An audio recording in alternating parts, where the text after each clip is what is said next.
오늘부터 우리가 야고보서 시리즈를 시작하기 원합니다. 야고보서는 신약에 있는 한 편지입니다. 야고보서는 특별한 책이죠. 어떤 사람들은 야고보서를 사랑합니다. 그런데 또 다른 사람들은 야고보서를 되게 불편하게 여기는 사람도 있습니다. 예를 들어 종교개혁을 시작한 마틴 루터는 야고보서를 높이 평가하지 않았습니다.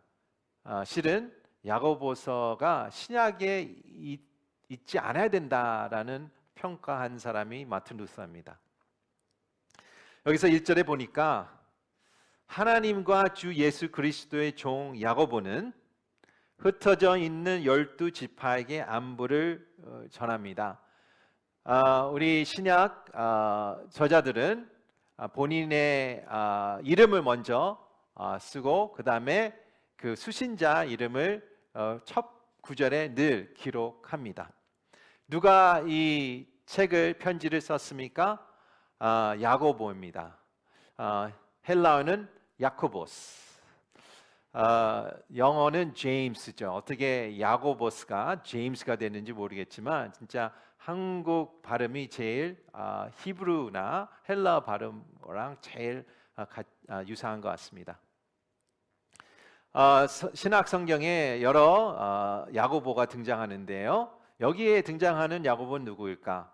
바로 예수님의 남동생입니다. 이 남동생은 믿음이 어떻습니까? 믿음이 없었죠. 예수님을 배척했죠. 믿지 않았습니다. 실은 예수님이 본인이 형이지만 정신적으로 이상이 있다라고 판단했어요. 온 가족이 그랬죠. 미쳤다. He's crazy 라고 여겼습니다. 그러나 예수님의 부활을 보고 또 승천하신 것을 보고 거기에 깊은 열정 믿음을 갖게 됐습니다. 그래서 나중에는 예루살렘에 있는 교회의 리더십 중에 한 분이 됐고요. 또 안나스라는 제사장 통하여 순교하게 됩니다. 그게 바로 야고보입니다. 이 야고보서를 통하여 야고보의 그 신앙과 마음을 우리가 알게 되죠. 수신자는 누굽니까? 여기서 보니까 전 세계로 흩어진 12지파다. 12지파는 누굽니까? 바로 예수님을 믿는 유대인들이죠. 우리가 영어로 표현하는 건 Messianic Jew라고 부릅니다. 이 디아스포라고 부를 수 있죠. 본인이 싫든 좋든 이스라엘 땅에서 떠난 흩어진 백성들이에요. 그 가운데에 하나님 은혜 가운데에 예수님을 구주로 믿은 사람들 가운데에 편지를 쓴 것입니다. 디아스포라 얘기를 얘기할 때에 마치 우리 마음 가운데 감동이 있지 않습니까? 맞습니다. 우리 홍콩 온누리교회 성도님 저와 같이 우리는 디아스포라입니다. 코리안 디아스포라죠. 홍콩에 사는 코리안 디아스포라에게 하나님께서 야고보 통해서 우리가 시리즈를 통하여 우리에게 말씀할 것입니다. 야고보는 특별한 책이라고 말씀드렸는데 순회 편지입니다. 무슨 뜻이냐면 어떤 특정한 교회에 의한 편지가 아닙니다. 보십시오. 많은 이 디아스포라들이 여러 군데 살고 있죠. 그래서 이 편지를 돌아가면서 이 편지를 읽어라 위해서 쓴 책입니다. 그래서 이 편지에 보면 특정한 이름이 등장하지 않습니다. 어떤 사람의 이름이 멘션하지 않아요. 그리고 어떤 특정한 문제를 언급하지 않습니다. 그래서 우리가 이 야고보서는 circular, 순회, circular 편지라고 얘기합니다. 마찬가지로 이 야고보는 두 가지의 출처의 영향을 받습니다. 우리가 야고보서를 보면서 두 가지의 소스를 볼 수가 있는데 첫 번째는 상산순입니다. 예수님의 상산순 설교죠. 물론 이 시대에 신약이 없었죠. 여기서 얘기하는 모든 말씀, 성경을 응용하는 것은 구약의 말씀이죠. 그러나 야고보는 상산순을 들었고요. 그 마음 가운데에 있다는 것을 우리가 발견합니다. 두 번째는 구약에 있는 잠언입니다. 그래서 어떤 학자들은 이 야고보서는 신약의 잠언이다라고 얘기합니다. 이 야고보서는 circular letter예요. 이렇게 약간 이렇게 돌고 주제를 돌고 있는 편지 같이 써 있습니다. 우리 바울의 서신서를 보면 되게 리니어하죠. 바울은 첫 번째 전반전은 이렇게 얘기해요. 이것을 믿어야 된다. 하나님 말씀이다. 너희 믿음은 이것이다. 라고 후반전은 이 믿음으로 인하여 너는 이렇게 행동해야 된다. 이렇게 살아야 된다. 라고 얘기합니다. 그러나 야고보서는 그렇게 흐름이 나가지 않습니다. 1장에는 그 주제가 나오죠. 세 가지의 키워드가 나오는데요. 그 주제로 인하여 2장과 5장까지는 12개의 티칭이 나옵니다. 그래서 12개의 티칭이 한 티칭이 돌아가면서 또 1장에 들어오고 이렇게 왔다 갔다 하는 방식으로 서큘러한 방식으로 마치 구약의 잠언같이 주제를 여기저기 다루는 방식으로 기록됐습니다.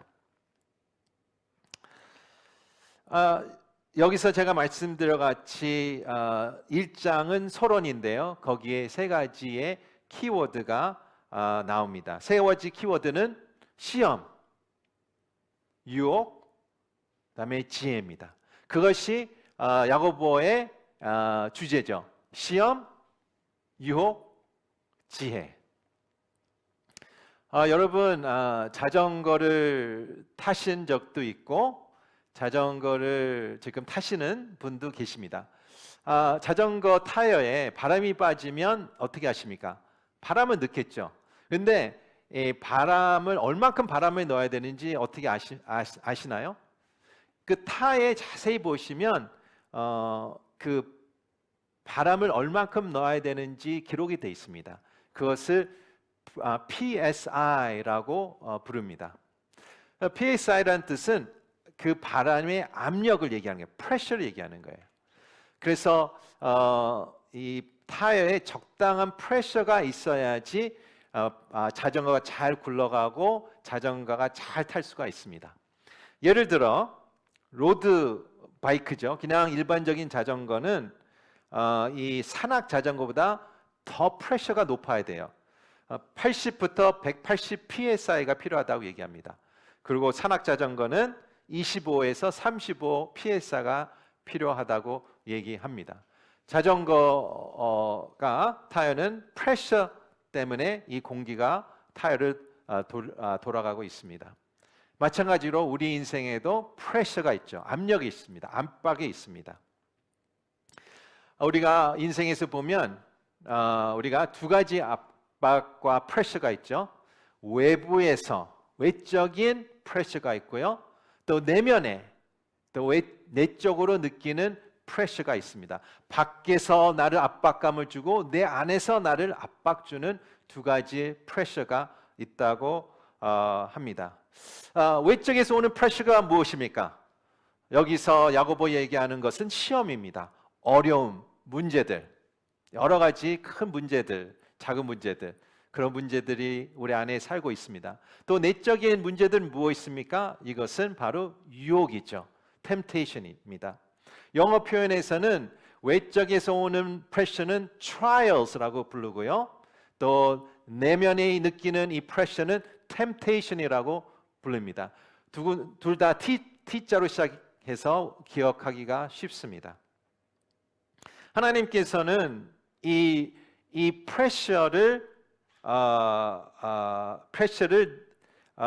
느끼지 않는 사람은 없다고 합니다. 예외는 없어요. 모든 사람이 이 두 가지 프레셔를 안에 살고 있습니다. 그렇다면 우리가 이러한 프레셔를 어떻게 이해하나? 첫 번째 질문이고요. 두 번째 질문은 이러한 압력에 어떻게 내가 대처해야 되나, 감당해야 되나? 라는 두 질문을 갖고 우리가 오늘 말씀을 살펴보기를 원합니다.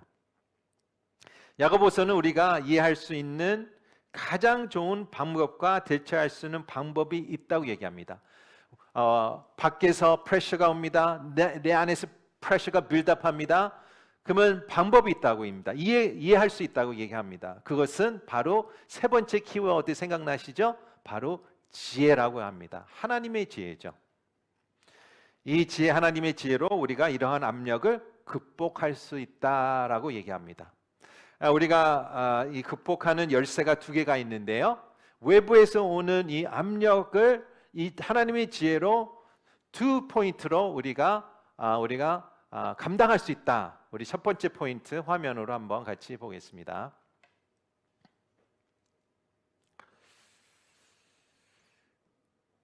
첫 번째 압력은 외부에서 온다고 얘기하고 있습니다. 우리 2절부터 4절 한번 같이 보겠습니다. 2절부터 4절 시작.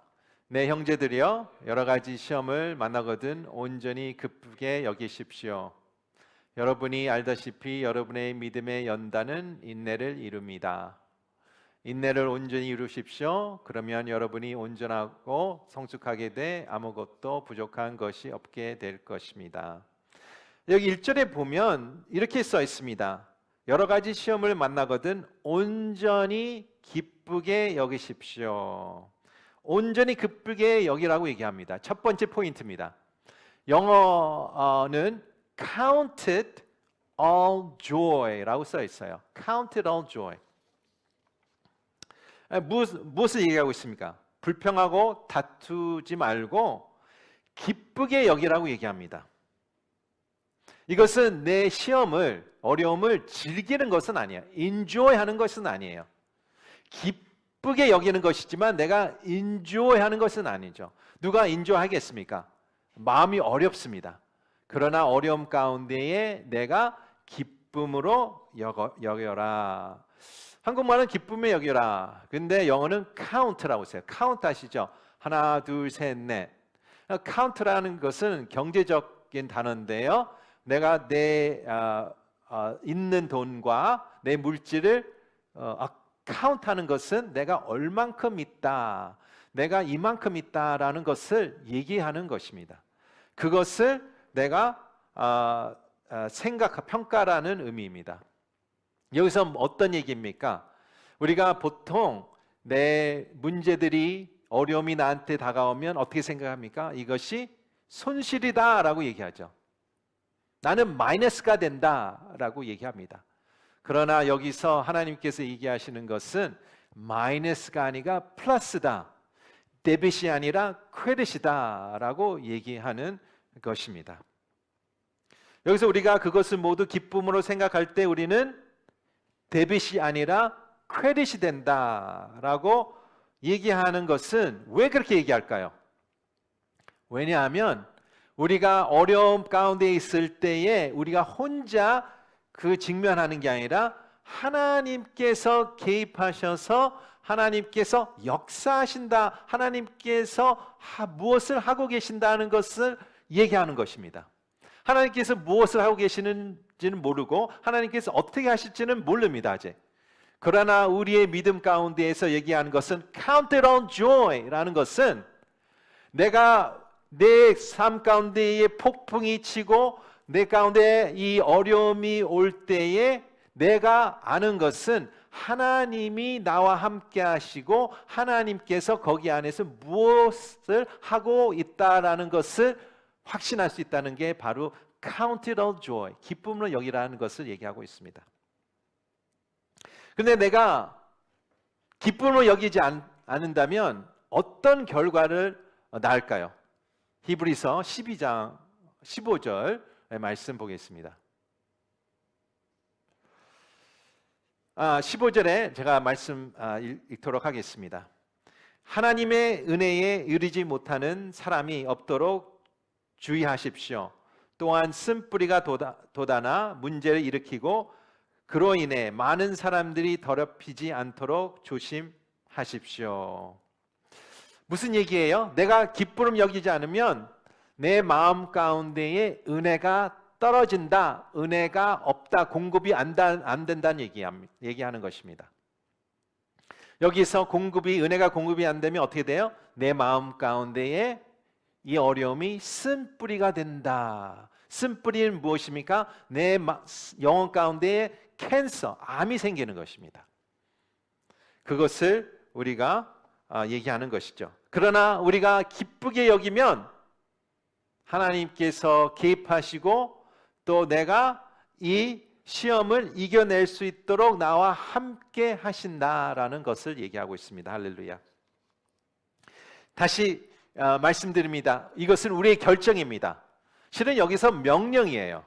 suggestion이 아닙니다. Count it all joy. 기쁨으로 여겨라 라는 명령입니다. 그래서 오늘 우리가 결정해야 돼요. 우리가 결정한 것은 내가 문제가 찾아올 때에 나에게는 마이너스 아니가 플러스 된다라는 믿음을 선포하시기를 축복합니다. 두 번째 포인트는 이렇습니다. 우리가 첫 번째는 내가 기쁨 여겨라. 두 번째는 이 말씀에 보니까 믿음의 테스트로 여겨라 얘기합니다. Count it as a test of your faith. 여러분 테스트 잘 아시죠? 여러분 학창 시절 때 테스트 잘 보셨어요? 예, 잘 보든 못 보든 테스트가 많았죠. 이 시간에 여러분도 이 시간에 테스트 보는 분들도 있습니다. 우리가 이 팬데믹 시간 가운데에 PCR라는 테스트가 있습니다. 이 PCR 테스트는 우리한테 긴장감을 주죠. 여러분 테스트의 목적이 어디에 있습니까? 무엇입니까? 목적은 우리를 평가하는 것입니다. 내가 얼마나 알고 있나, 얼마나 모르나라는 평가죠. 그리고 내가 이 테스트를 통하여 내가 패스가 될 수 있고 내가 fail할 수가 있는 것입니다. 그러나 하나님의 테스트의 목적은 달라요. 하나님의 테스트의 목적은 우리를 통과하는 목적을 갖고 있어요. 우리를 성공케 하는 목적을 갖고 있어요. 우리를 업그레이드하는 목적을 갖고 있어요. 그래서 하나님께서 이 테스트를 통하여 우리를 강건케 한다. 그래서 여기서 test of faith, 믿음의 테스트라고 얘기하고 있는 것입니다. 3, 4절을 같이 다시 한번 보겠습니다. 여러분이 알다시피 여러분의 믿음의 연단은 인내를 이룹니다. 4절 같이 읽겠습니다. 시작. 인내를 온전히 이루십시오. 그러면 여러분이 온전하고 성숙하게 돼 아무 것에도 부족한 것이 없게 될 것입니다. 시험을 통해 테스트가 이루어지고요. 그 테스트는 인내를 만든다고 얘기합니다. Perseverance, endurance. 인내 최종의 결과가 아닙니다. 이 과정에 인내가 최종 결과가 아니고요. 최종 결과는 어디에 있습니까? 나를 온전하게 만드는 거예요. 나를 퍼펙트하게, 여기서 성숙하게, 나를 complete하게 만드는 것입니다. 여러분 성숙하길 원합니까? 온전하길 원합니까? 예, 우리가 그것을 위해 기도하죠. 그러니까 우리가 trial이 와요. 시험이 와요. 그럼 하나님께서 그것을 사용하셔서 나를 테스트를 하시고 그것을 테스트를 통하여 나를 인내하게 하시고 인내가 나를 온전케 하고 성숙하게 한다는 것을 얘기하고 있습니다. 이 온전함은 무엇일까? 통합적으로 사는 것입니다. 통합적으로 사는 것은 무엇입니까? 이 wholeness거든요. 내면이 건강하지 않은 사람은 이 컴파트먼트 따라서 삽니다. 통합적인 시각이 없어요. 이쪽 부분 저쪽 부분 잘라내고 그래서 우리가 성격 장애가 있다고 얘기하고 있죠. 정서적 장애가 있다고 얘기합니다. 그런데 내면이 건강한 사람은 통합적으로 살아요. 전체를 볼 수가 있고요. 전체를 다 펑션하고 이렇게 품을 수 있는 건강함, wholeness가 있는 것입니다. 그것이 바로 온전하고 성숙하고 complete하고 perfect하는 것이죠. 그런데 거기서 끝이 아니에요. 더 있다고 얘기합니다. 12절을 보겠습니다. 같이 읽겠습니다. 시작. 시험을 견디는 사람은 복이 있습니다. 이는 그가 인정을 받은 후에 하나님의 사랑하는 사람들에게 약속된 생명의 면류관을 받을 것이기 때문이다. 약속된 생명의 면류관이 있다. 문제가 내 삶에 찾아옵니다. 첫째, 내가 기쁨을 여깁니다. 기쁨을 여기고요. 그 다음에 내가 믿음의 테스트로 여깁니다. 그 다음에 내 안에 인내가 생기죠. 그 내 인내를 나를 성숙하게 하고요. 나 온전하게 합니다. 그리고 테스트가 끝나면 하나님께서 통과했다고 도장을 찍어주십니다. 승인이 나면 나는 졸업하는 거예요. 졸업할 때 혹시 여러분 졸업식 생각나십니까? 졸업할 때 내가 앞으로 올라가잖아요. 그러면 내가 졸업장을 받습니다. 근데 졸업장 받기 전에 머리에 무엇이 있죠? 모자가 있는 것이에요. 그게 바로 하나님께서 얘기하시는 생명의 면류관이다 라고 얘기하는 거예요. 보십시오. 내가 초등학교를 졸업합니다. 그러면 또 테스트가 있죠. 테스트를 통하여 내가 중학교를 졸업합니다. 또 테스트가 있죠. 고등학교를 졸업합니다. 테스트가 있습니다. 또한 대학교를 졸업합니다. 테스트가 있습니다. 그다음에 대학원을 졸업합니다. 그림이 그려지시죠? 하나님께서 내가 업그레이드 할 때마다 테스트를 주셔서 내가 업그레이드하고 다음 단계에 내가 올라갈 수 있도록 주님께서 시험을 통하여 우리를 도와주시고 업그레이드하고 내가 성공할 수 있도록 도와주시는 것이 바로 여기서 그림이 나오는 것입니다. 보십시오.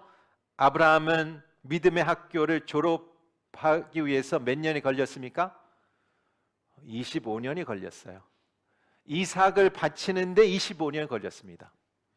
생각해 보십시오. 모세는 얼마 걸렸습니까? 믿음의 학교를 졸업하는데 85년이 걸렸습니다. 85년을 걸쳐서 본인 인생에서 이스라엘 백성에서 애굽 땅에서 약속의 땅으로 인도하는 삶을 살았죠. 제 인생에 살아도 내가 언제 졸업할까? 모릅니다. 여러분도 마찬가지입니다. 언제 졸업할까? 모릅니다. 그러나 하나님께서 그 졸업할 때에 예비하셨고 약속된 생명의 면류관을 준비하셨다. 아멘. 할렐루야. 그것이 여기에 귀한 포인트를 우리가 알 수가 있습니다. 보십시오. trials. 외부에서 나를 압박하고 프레셔를 줍니다. 이제는 내 내부에 있는 압력이 있는데요. 압박이 있는데요. 그것을 우리가 살펴보기를 원합니다. 13절 볼게요. 13절 같이 함께 읽겠습니다. 시작. 누구든지 시험을 당할 때 내가 하나님께 시험을 받고 있다라고 말하지 마십시오. 하나님은 악에서 시험을 받지도 않으시고 친히 누구를 시험하지도 않으십니다. 보십시오. 외부에서 오는 압력은 trial, 시험이라고 얘기하고요. 내부에서 오는 압력은 유혹, temptation이라고 우리가 부릅니다. 시험은 우리 삶 가운데에 살면서 일어나고요. 또 이런 어려움 가운데 하나님이 허락하신 부분이 있어요. 그런데 유혹은 사단이 만드는 것입니다. 하나님은 영적 성숙을 위해 나를 믿음의 테스트를 하기 위해 트라이얼, 인생의 시험도 어려움을 사용할 수 있습니다. 나를 업그레이드 하는데 사용합니다. 그러나 사단은 유혹을 사용할 때 나를 업그레이드가 아니죠. 나 영적 패배를 위해서 나를 다운그레이드 하기 위한 목적을 갖고 있습니다. 또 다른 중요한 요점은 여기 있습니다. 트라이얼은 내 믿음을 테스트하기 위해 하나님이 사용할 수 있다는 것입니다. 무슨 뜻이냐면 트라이얼이 있어요. 인생에 그냥 문제예요. 살면서 문제도 있지 않습니까? 하나님께서 그걸 가지고 그것을 사용하여 테스트를 할 수가 있어요. 나를 업그레이드시고 나를 성숙하기 위해서. 그러나 똑같은 것을 가지고 사단은 그것을 유혹으로 바꿀 수가 있어요. 예를 들어 아담과 하와가 진짜 완벽한 에덴 동산에 살고 있지 않았습니까? 근데 선악과를 먹지 말아라. 하나님의 테스트죠. 그런데 그 다음에 누가 찾아옵니까? 사단이 찾아와서 그것을 유혹으로 만듭니다. 욥도 마찬가지입니다. 하나님께서는 테스트였지만 사단의 손에서는 템테이션이 된 것이죠. 그래서 우리가 이 trials란 temptation이 다른 근원에서 올 수가 있지만 어떨 때는 또 하나의 것으로 우리가 올 수가 있다는 것을 우리가 발견합니다. 여기서 야고보서에서 강하게 얘기하는 것은 유혹은 하나님의 근원이 아니다라고 얘기하는 것입니다. 이 temptation은 it does not come from God. 그래서 우리가 하나님 왜 저를 테스트하십니까? 라고 얘기는 할 수 있어요. 그러나 하나님 왜 저를 temptation을 주십니까? 왜 저를 유혹하십니까? 라고 얘기하지 말라고 얘기하는 거예요. 하나님은 유혹의 근원이 아닙니다.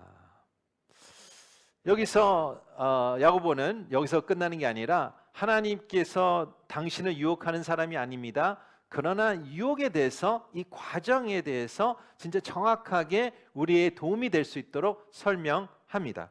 14절과 15절의 말씀 보겠습니다. 시작. 각 사람이 시험을 당하는 것은 자신의 욕심에 이끌려 유혹에 빠지기 때문입니다. 욕심이 잉태해 죄를 낳고 죄가 자라 사람을 낳습니다. 여기서 보니까 한국 성경은 욕심이라고 써 있는데요. 영어는 desire예요. desire. 근데 여기서 desire가 good desire 있고 bad desire가 있지 않습니까? 어떤 마음이죠. 근데 여기서 영어 성경은 evil desire라고 얘기했어요. 근데 실은 여기에서 헬라어를 보면 그냥 desire예요. 근데 여기서 문맥 안에서 설명하기 위해서 한국 성경은 욕심이라고 써 있고요. 영어는 evil desire. desire가 있어요. 이 desire가 좋게 표현될 수가 있고 악하게 표현할 수가 있죠. 이 경우에는 악한 것이라고 얘기합니다. 그래서 여기서 이 악한 desire 때문에 내가 빠지게 된다고 얘기해요. 이 빠지게 된다. 영어는 entice라는 단어인데요. 여기는 어떤 그림이냐면요. 낚시줄 끝에 뭐가 있어요? 흙이 있죠. 낚시 바늘이 있지 않습니까? 그것이 바로 그거예요.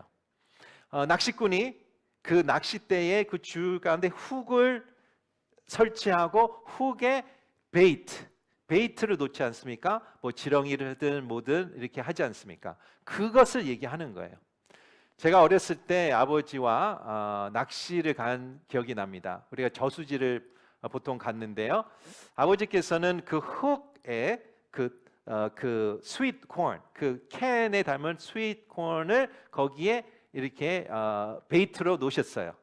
그래서 낚시를 던지고 그 흙이 또 베이트로 물에 들어가지 않겠습니까? 그러면 아버지가 그 캔에서 스윗 콘을 한 주먹을 잡고 뿌렸어요. 그 주변에 뿌렸어요. 그러니까 이제 생선이 물고기에 오게 하는 것이죠.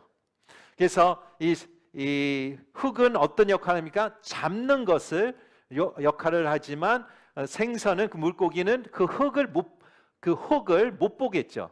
그 베이트 때문에. 이것은 달콤하고 맛있는 것이다. 한숨 무는 순간에 걸리는 것이죠. 바로 여기서 얘기하는 것은 그것을 얘기하는 것입니다. 우리 인생에서 내면의 가운데 있는 desire가 이 욕망과 욕심들이 나의 흙이 된다. 내가 이것을 물게 된 것이다. 여러분, 이 템테이션이 쓰겠습니까? 어떻게 쓰겠습니까? 우리는 쓴 것을 뱉어버리죠. 달콤해서 그렇죠. 좋게 보이고 달콤하고 내가 이 디자이어가 내 마음에 옵니다. 그러면 우리가 하루 종일 생각하게 되죠. 또 꿈꾸게 됩니다. 밤낮으로 그 생각에 빠집니다. 그 생각만 해도 달콤해요. 그래서 생각하고 꿈꾸고 매일매일 이거에 먹을까 하다가 어떻게 해요? 보십시오. 템테이션은 죄가 아니에요. 유혹은 죄가 아니에요. 언제 죄가 됩니까? 이 템테이션과 나의 실천이 하나가 될 때에 죄가 된다는 얘기예요. 여기서 영어 표현에 conceived, 잉태된다. 엄마의 씨와 아빠의 씨와 함께 될 때에 conceive 될 때 아이가 되는 것이지 않습니까? 마찬가지입니다. 나의 유혹과 나의 행위, 실천한 결정에 인하여 그것이 하나 되어 conceive가 돼서 어떻게 해요? 죄가 낳게 되고 그 죄가 죽음을 낳게 된다 얘기합니다. 다시 말하면 죄는 나의 자녀가 되는 것이고요, 사망은 나의 손주가 되는 것입니다. 그것이 여기서 정확하게 표현한 것이죠.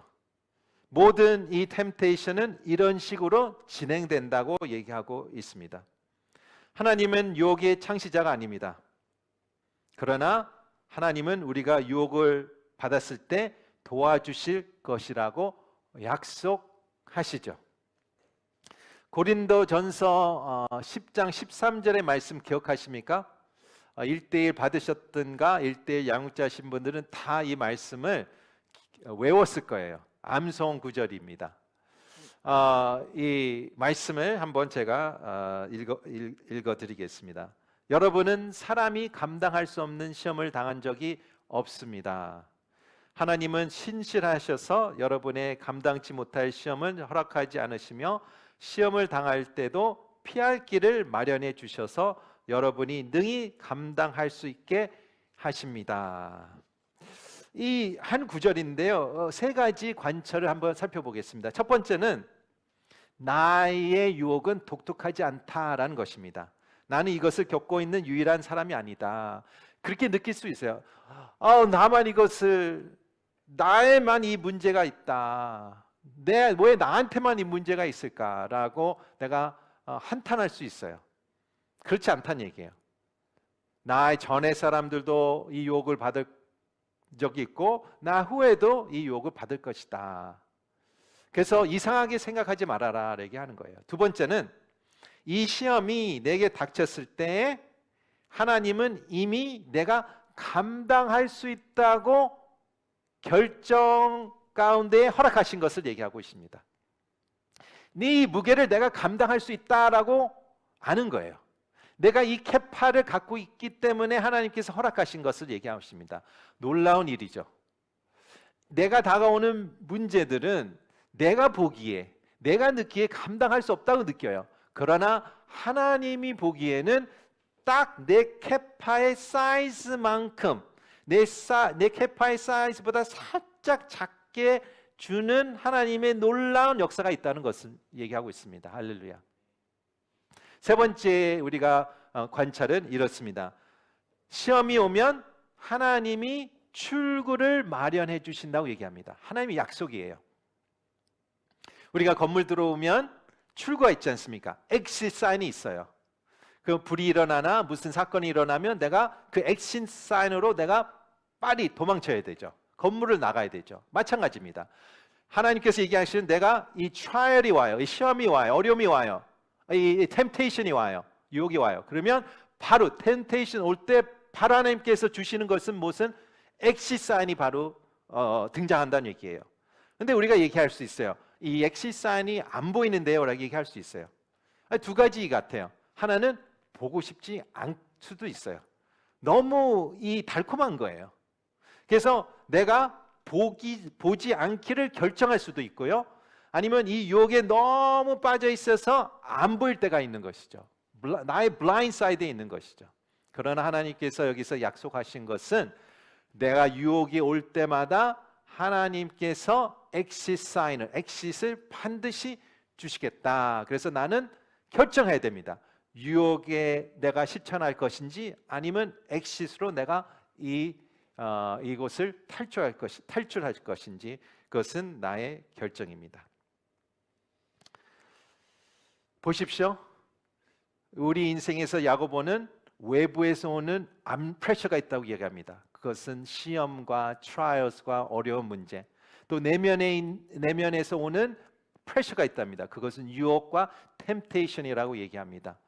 그렇다면 외부에서도 프레셔가 오지 내 내면에서도 프레셔가 오지 어떻게 해야 됩니까? 어떻게 감당해야 됩니까? 하나님께서 여기서 야고보서 통해서 핵심적인 세 번째 키워드 생각나십니까? 지혜죠. 세상이 주는 지혜가 아니고요. 하나님의 지혜를 구하라라고 얘기하고 있습니다. 우리 5절부터 8절의 말씀 같이 한 목소리로 읽겠습니다. 시작. 여러분은 가운데 누구든지 지혜가 부족하면 모든 사람에게 후히 주시고 꾸짖지 않으시는 하나님께 구하십시오. 그러면 주실 것입니다. 믿음으로 구하고 조금도 의심하지 않으십시오. 의심하는 사람은 사락에 밀려 오동하다 바람 물결 같습니다. 그런 사람은 주께 무엇을 받을 것이라고 기대하지 마십시오. 문사물 외 모든 바람이 없습니다. 이 본문 하나 갖고 한 설교가 되는데요. 오늘 시간 관계로 좀 생략하고요. 핵심만 말씀드릴게요. 하나님의 지혜는 무엇입니까? 여기에 있는 거예요. 큰 문제가 내 문 앞에 다가왔어요. 나는 그것을 보고 모든 기쁨으로 온전히 여기라라고 결정합니다. 역설적인 것이죠. 문제가 오면 내가 그것을 두려워하고 불평하고 싸우고 나아야 되는데 오히려 하나님의 결정으로 인하여 내가 기쁨으로 여기는 것입니다. 그것이 역설적인 것이죠. 그게 바로 하나님의 지혜다라는 것을 얘기하고 있어요. 또한 큰 문제가 나한테 닥쳐옵니다. 그런데 내가 받아들이는 것은 믿음의 테스트다. 내가 이제 믿음으로 성장할 기회다라고 여기라는 것입니다. 이 문제는 내 안에 인내를 낳을 것이다. 그래서 이 인내를 통하여 내가 성숙한 사람이 될 것이다 라고 생각하고 선포할 때 그것이 바로 하나님의 지혜다라는 것이에요. 하나님의 사람 외에는 그렇게 할 수가 없어요. 세상 사람들은 절대로 그렇게 생각도 못하고 그렇게 판단도 못하고 그런 지혜가 없습니다. 세상 사람 보기에는 역설적이고 인간적으로 봤을 때는 말도 안 되는 얘기지만 그것이 바로 하나님의 지혜라는 것을 얘기하고 있습니다. 여러분 많은 남성들이 하지만 또 여성들도 많이 하는데요. 피트니스 센터, 짐이 있지 않습니까? 요즘에 이제 못 가는데 짐에 들어가면 트레드밀에 있어서 뛸 수도 있고 자전거 탈 수도 있는데 웨이트리프팅을 내가 한다고 한번 생각해 보십시오. 웨이트리프팅 아시죠? 이게 드는 거.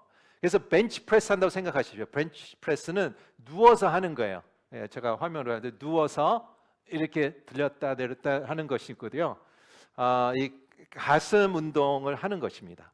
그래서 내가 벤치 프레스에서 내가 이제 하나, 둘, 셋, 열, 열하나, 열두, 열세 하면서 온 내 근육과 팔이 흔들리면서 막 소리 지르면서 하면서 들고 있어요. 그때에 내가 내 힘보다 오버하면 어떻게 돼요? 이런 위험이 있어요. 이 바가 있는데요. 이 100kg 되는 바가 내 가슴을 칠 수가 있고 내 목을 칠 수가 있어요. 이 13 할 때 바로 파트너가 바로 손을 여기다 대죠. 그게 파트너가 필요한 거예요. 그래서 여기 바에 살짝 대면서 이렇게 얘기합니다. 내가 여기 손을 댔으니까 걱정하지 마. 푸시해. 너는 푸시해. 너 할 수 있어. 그래서 할 수 있으면서 살짝 들어줍니다. 그리고 나는 이렇게 열셋 하면서 다 왔습니다. 그 순간에 어떻게 해요? 거기서 바로 파트너가 힘을 더 주면서 딱 렉에 딱 얹어줍니다. 그게 바로 자비예요. 그게 바로 하나님의 지혜의 역할을 얘기하고 있는 거예요.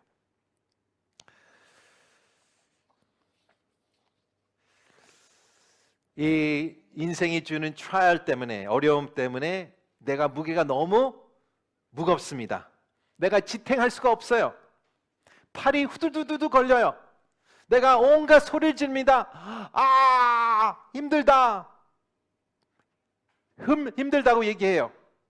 그때 하나님의 지혜가 그 무게를 잡아주고 선반에 올려주는 하나님의 지혜와 은혜가 있다는 것을 얘기하고 있습니다. 우리 인생에서 늘 외부에서 프레셔가 올 것입니다. 내 내면에서 프레셔를 느낄 것입니다. 그럴 때마다 우리는 하나님의 지혜를 구해야 한다고 합니다. 오늘 하루 가운데서도 또 하나님께서 귀한 말씀을 통하여 우리가 늘 의심 없이 하나님의 지혜를 구하는 우리 홍콩 오늘의 성도님 되시기를 축원합니다. 시간에 우리 같이 기도하기 원합니다.